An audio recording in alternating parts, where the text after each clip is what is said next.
Hello guys, this is Charlie D right here. It is Thursday, August the 30th, 2018, at about 8:30. Still cleaning on the old stuff. I wanted to show you guys this. I think that I could be wrong. Let me clear up this little light here. I think these might be the original fans.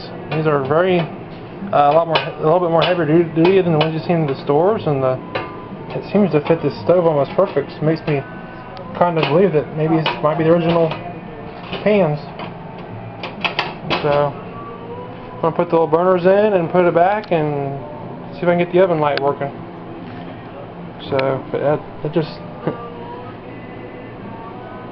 I guess I admire vintage appliances and cars and everything else. But one other feature I thought was kind of neat about this stove is it's hard to lose stuff off the side because there's actually a lip right here.